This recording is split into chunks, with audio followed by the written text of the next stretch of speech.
Track Taxi ஆப்பின் உத்தரவாதம். Trip cancellation இல்லை, extra payment இல்லை, நியாயமான கட்டணம். இதுவே Fast Track Taxi ஆப்பின் உத்தரவாதம்.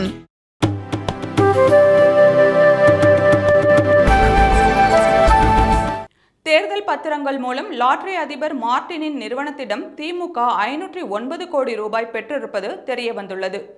உச்சநீதிமன்ற உத்தரவை அடுத்து SBI வங்கி 2019ஆம் ஆண்டு ஏப்ரல் முதல் 2024ஆம் ஆண்டு பிப்ரவரி 15 வரையில் வழங்கப்பட்ட தேர்தல் பத்திர விவரங்களை கடந்த செவ்வாய்க்கிழமை தேர்தல் ஆணையத்திடம் சமர்ப்பித்தது. இந்த விவரங்களை மார்ச் 15ஆம் தேதிக்குள் தேர்தல் ஆணையம் அதன் இணையதளத்தில் பதிவேற்றம் செய்ய வேண்டும் என்று உச்சநீதிமன்றம் உத்தரவிட்டிருந்தது.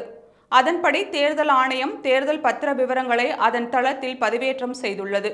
ஆனால் அதில் தேர்தல் பத்திரங்களை வாங்கியது யார், எந்த தேதியில் வாங்கினார்கள், எவ்வளவு தொகை கொடுத்து வாங்கினார்கள், எந்த அரசியல் கட்சி எந்த தேதியில் குறிப்பிட்ட தேர்தல் பத்திரங்களை பணமாக மாற்றிக்கொண்டது என்ற விவரங்களை தேர்தல் ஆணையத்திடம் SBI வழங்கவில்லை. இந்த விவரங்களை வழங்க வேண்டும் என்று உச்சநீதிமன்றம் மீண்டும் உத்தரவு பிறப்பித்தது. அதன்படி SBI வங்கி வழங்கிய புதிய விவரங்களை தேர்தல் ஆணையம் இணையதளத்தில் பதிவேற்றம் செய்துள்ளது. அதில் எந்தெந்த நிறுவனங்கள் எந்தெந்த கட்சிகளிடம் இருந்து நிதி பெற்றன என்ற விவரங்கள் இடம்பெற்றுள்ளன.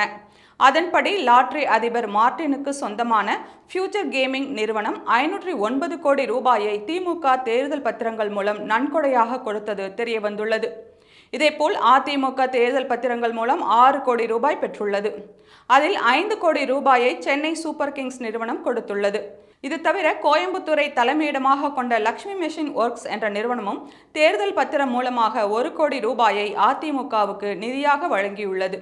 தேர்தல் ஆணையத்தின் புதிய தரவுகளின்படி தேர்தல் பத்திரம் மூலமாக பாஜக மொத்தமாக 6986.5 கோடி ரூபாயும், காங்கிரஸ் கட்சி 1334.35 கோடி ரூபாயும், நவீன் பட்நாயக்கின் பிஜு ஜனதா தளம் 944.5 கோடி ரூபாயும் பெற்றுள்ளது.